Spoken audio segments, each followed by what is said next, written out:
सभी साथियों को मेरा नमो बुद्धाय, जय भीम, जय मूल निवासी।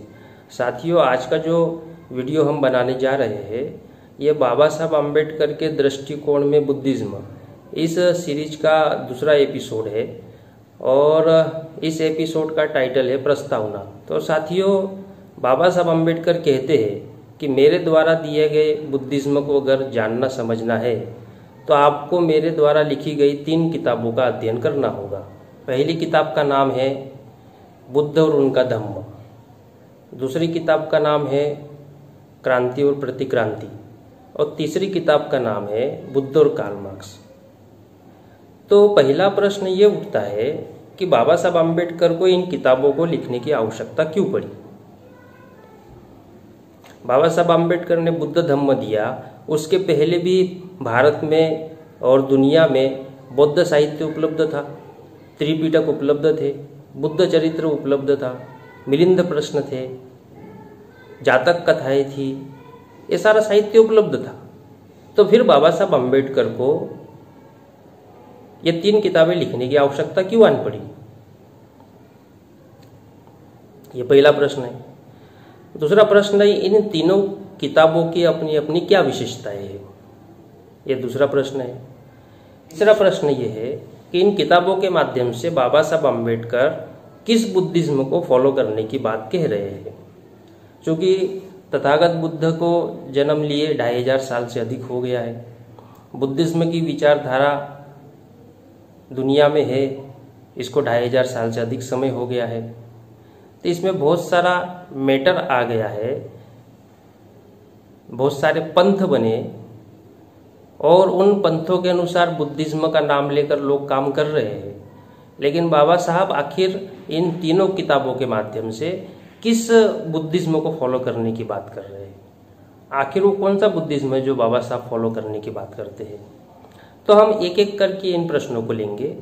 पहला प्रश्न ये है कि बाबा साहब को इन तीनों किताबों को लिखने की आवश्यकता क्यों आनी पड़ी। इसका उत्तर बाबा साहब स्वयं देते हैं। बुद्ध और उनका धम्म इस किताब की प्रस्तावना में बाबा साहब कहते हैं कि जब मैंने बौद्ध धर्म के साहित्य का अध्ययन करना शुरू किया तो तब मैं इतना ज़्यादा परेशान हो गया कि उन बौद्ध साहित्य में कौन सी बात बुद्ध की है और कौन सी नहीं है, ये ढूंढने में मुझे बहुत कठिनाई हुई। तो आप समझ सकते हैं कि जो बौद्ध साहित्य उपलब्ध था उसमें ब्राह्मणवाद शामिल हो गया था, ब्राह्मणवाद घुसपैठ किया हुआ था उस साहित्य में। इसलिए बाबा साहब अम्बेडकर जैसे विद्वान व्यक्ति को भी इस बात को समझने में कठिनाई गई, उन्हें बहुत प्रयास करना पड़ा, अध्ययन करना पड़ा, डीपली रिसर्च करना पड़ा।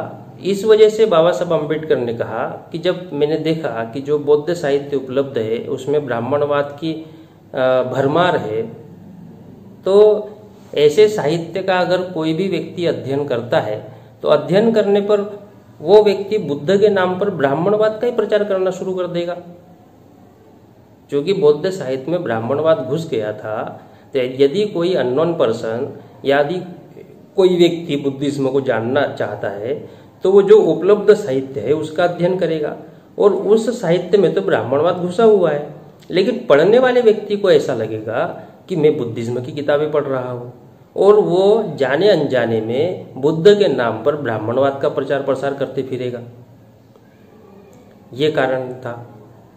तो ये ऐसा ना हो और बौद्ध फॉलोअर्स को, बुद्धिज्म को जो फॉलो करते हैं उन लोगों को तथागत बुद्ध के वास्तविक विचार पता चले, उनके द्वारा किए गए वास्तविक कार्यों की जानकारी हो, इसलिए बाबा साहब अम्बेडकर को इन किताबों की रचना करने की जरूरत पड़ी। दूसरा प्रश्न है कि इन तीनों किताबों का अपना अपना क्या महत्व है। तो पहली किताब को लीजिए। पहली किताब है बुद्ध और उनका धम्म। तो बुद्ध और उनका धम्म एक प्रकार से तथागत बुद्ध का जीवन चरित्र है, जीवन संघर्ष है, जिसमें उनके जन्म से लेकर महापरिनिर्वाण तक की पूरी जानकारी है।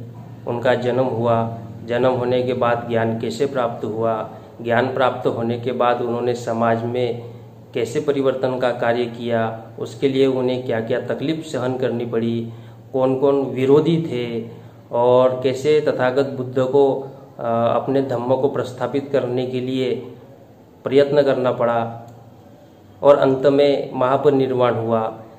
ये सारी जानकारी बुद्ध और उनका धम्म में है।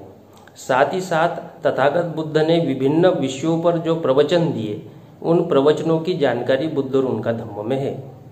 इस तरह हम कह सकते हैं कि बुद्ध और उनका धम्म ये तथागत बुद्ध का जीवन चरित्र है, या यूँ कहे कि जीवन संघर्ष है, उनकी जीवन गाथा है, जन्म से लेकर परिनिर्वाण तक।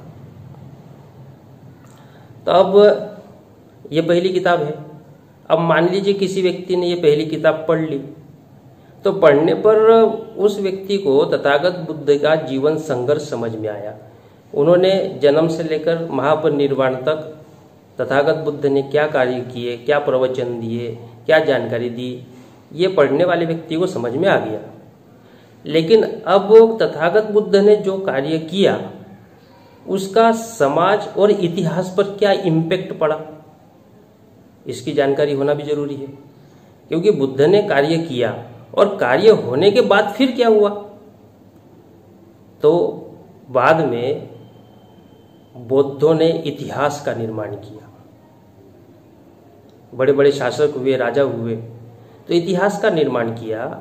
तो बौद्धों का फिर इतिहास क्या है, और वो सच्चा इतिहास हमारे लोगों को पता चलना चाहिए। तो इतिहास की जानकारी के लिए बाबा साहब अम्बेडकर ने दूसरी किताब लिखी, क्रांति और प्रतिक्रांति। तो पहली जो किताब है वो तथागत बुद्ध का जीवन संघर्ष और उनके प्रवचन है, और उन जीवन संघर्ष और प्रवचन का बौद्ध इतिहास पर या भारत के इतिहास पर जो परिणाम हुआ, उस इतिहास का क्रमबद्ध तरीके से लेखन क्रांति और प्रतिक्रांति में किया गया है। बौद्धों का उत्थान कैसे हुआ, बौद्धों का विकास कैसे हुआ, उसके बाद बौद्धों का पतन कैसे हुआ, बुद्ध धर्म भारत से समाप्त कैसे हुआ, ये सारा इतिहास से जुड़ा हुआ विषय है। तो क्रांति और प्रतिक्रांति, इसे हम एक ऐतिहासिक किताब कह सकते हैं, इतिहास पर आधारित किताब कह सकते हैं। और ये इतिहास सभी बौद्धों को पता होना चाहिए। इस बात को ध्यान में रखते हुए बाबा साहब अम्बेडकर ने दूसरी किताब लिखी जिसका नाम है क्रांति और प्रतिक्रांति। तो अब दो काम हो गए, एक तो तथागत बुद्ध का जीवन संघर्ष पता चल गया, हम बौद्धों का इतिहास भी पता चल गया, उत्थान कैसे हुआ, पतन कैसे हुआ। लेकिन तथागत बुद्ध को जन्म लिए हुए 2500 साल हो गए, और 2500 साल बाद आज वर्तमान में बुद्धिज्म की क्या प्रासंगिकता है। तो बुद्धिज्म की प्रासंगिकता साबित करने के लिए बुद्ध तो आने वाले हैं नहीं। तो ये काम हर पीढ़ी के बौद्धों को करना होगा, क्योंकि हर दिन व्यवस्था बदलती है, समय बदलता है, परिस्थितियां बदलती है। उन परिस्थितियों के अनुरूप बुद्धिज्म की प्रासंगिकता को साबित करना होता है, और ये काम उस विचारधारा से जुड़े हुए लोगों का होता है, उस विचारधारा से जुड़े हुए बुद्धिजीवी लोगों का होता है। बुद्धिजीवी लोग इसके लिए अपना बुद्धि, हुनर, समय, श्रम देते हैं। तो वर्तमान में बुद्धिज्म की क्या प्रासंगिकता है, इसको साबित करना था, और ये काम हर पीढ़ी में करना होगा। तो बाबा साहब ने तत्कालीन परिस्थितियों में तथागत बुद्ध के बुद्धिज्म की प्रासंगिकता को साबित करने के लिए तीसरी किताब लिखी, बुद्ध और कार्ल मार्क्स। ये प्रासंगिकता को सिद्ध करने के लिए है, बुद्ध और कार्ल मार्क्स। क्योंकि वर्तमान में कार्ल मार्क्स उस समय जो 1956 का जो समय था, और आज के समय में भी कार्ल मार्क्स की विचारधारा पूरी दुनिया में छाई हुई है। तो दुनिया के स्तर पर, अंतर्राष्ट्रीय स्तर पर बुद्ध और कार्ल मार्क्स की इस किताब में बाबा साहब अम्बेडकर ने तथागत बुद्ध और कार्ल मार्क्स का तुलनात्मक अध्ययन किया, और तुलनात्मक अध्ययन के आधार पर यह साबित करने का प्रयास किया कि बुद्ध का मार्ग कार्ल मार्क्स के मार्ग से ज़्यादा श्रेष्ठ मार्ग है। तो ये क्या है, ये बुद्धिज्म की वर्तमान में प्रासंगिकता है, और इस प्रासंगिकता को बुद्धिज्म को फॉलो करने वाले बुद्धिजीवी बुद्धिस्ट लोगों ने हर पीढ़ी में साबित करना होगा, हर पीढ़ी में तुलनात्मक अध्ययन करना होगा, हर पीढ़ी में उन्हें समाज को ये बताना होगा कि आखिर बुद्धिज्म की प्रासंगिकता क्या है। यदि फॉलोवर बुद्धिज्म की प्रासंगिकता साबित नहीं कर पाए तो बुद्धिज्म की विचारधारा वो डेड हो जाएगी, क्योंकि जो समाज है, लोग हैं, वो वर्तमान में जीवन यापन करते हैं, और जब वर्तमान में जीवन यापन करते हैं तो 2500 साल पहले क्या हुआ क्या नहीं हुआ उससे लोगों को क्या, आम जनता को कोई लेना देना होता नहीं है।